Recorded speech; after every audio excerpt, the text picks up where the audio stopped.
Magandang gabi po sa ating lahat. Ang ating babasahin ngayon ay makikita sa Mga Ngaral, Kabanata Siyam, talata 1 hanggang 5. Ang lahat ng ito ay pinag-aralan kong mabuti at nalaman kong lahat ng kilos ng matuwid at ng matalino ay nasa ilalim ng kapangyarihan ng Diyos. Maging pag-ibig o pagkapuot, walang makakatiyak kung ano ang mangyayari sa araw ng bukas. Isang kasasapitan ng lahat ang nangyayari sa matuwid ay nangyayari din sa di matuwid. Ganoon din sa mabuti at sa masama, sa malinis at sa marumi ayon sa kautusan, sa naghandog at sa hindi naghandog. Ang nangyayari nga sa mabuti, wala ring nangyayari sa masama. Walang pagkakaiba ang nangyayari sa marunong tumupad sa pangako at sa sumisira sa pangako. Ito nga ang isang masamang bagay na nangyayari sa buong mundo. Isang kinasapitan ng lahat. Habang ang tao ay nabubuhay, panay kasamaan ang kanyang iniisip at ang kantungan ay kamatayan. Ngunit habang nabubuhay ang tao, ay di siya dapat mawala ng pag-asa. Ang asong buhay ay mas mainam kaysa patay na leon. Alam ng buhay na siya ay mamamatay, ngunit ang patay ay walang anumang nalalaman. Wala na silang pag-asa at nakalimutan ng lubusan.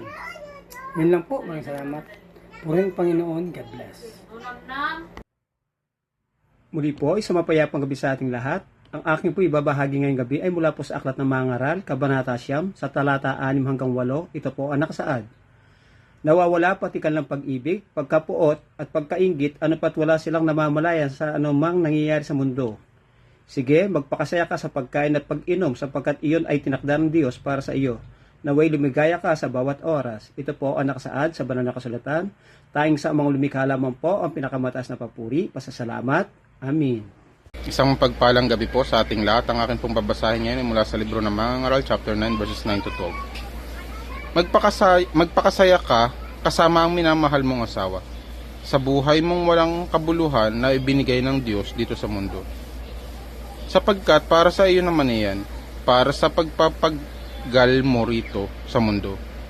Gawin mo ng buo mong makakaya ang iyong ginagawa dahil wala nang trabaho roon sa lugar ng mga patay na patutunguhan mo. Wala nang pagpaplano roon, wala ring kaalaman at karunungan. Mayroon pa akong nakita rito sa mundo. Hindi lahat ng mabibilis ay nananalo sa takbuhan. At hindi lahat ng malalakas ay nananalo sa labanan. Hindi rin lahat ng matatalino ay nagkakaroon ng hanap buhay. Hindi lahat ng marurunong ay nagiging mayaman. At hindi rin lahat ng may kakayahan ay nagtatagumpay. Dahil ang bawat tao ay may kanya-kanyang kapalaran, ngunit hindi niya alam kung kailan darating ang takdang oras.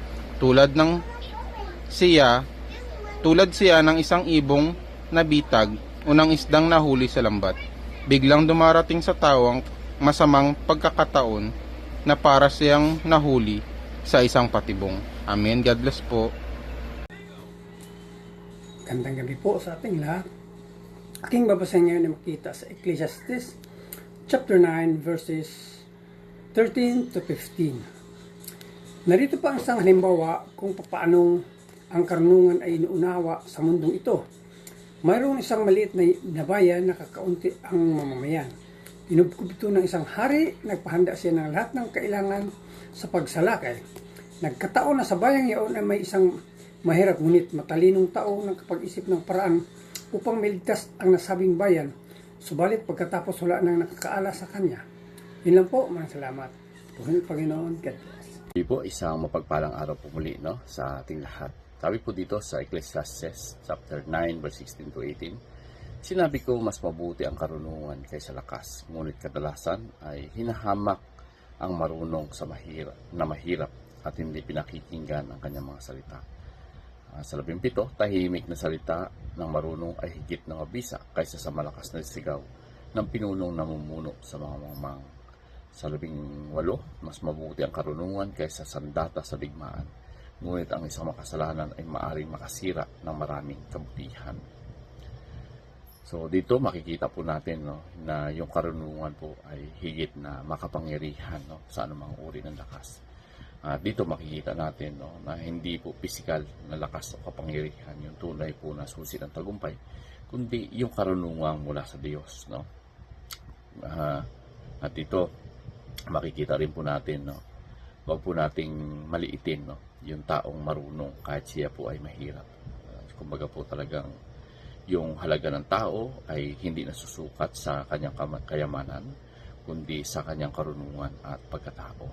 Dito makikita din po natin na talagang ang mahinahong pananalita, no, ay may malaki po itong impluwensya. So yung tunay na leader, no, hindi kailangan sumigaw upang marinig, no. Ang karunungan ay nagsasalita ng may kapayapaan at katotohanan, no. At isa pa sa ating nakita dito, yung isang maling tao o isang kasalanan, maaari po siyang makasira na maraming mabuti. So yung isang maling desisyon o kasalanan ay maaari po magdulot ng malaking pinsala, no, sa pamilya, sa simbahan o sa komunidad. Kaya dapat po tayong mamuhay ng may kabanalan. So purihin po muli ang Panginoon, and God bless everyone.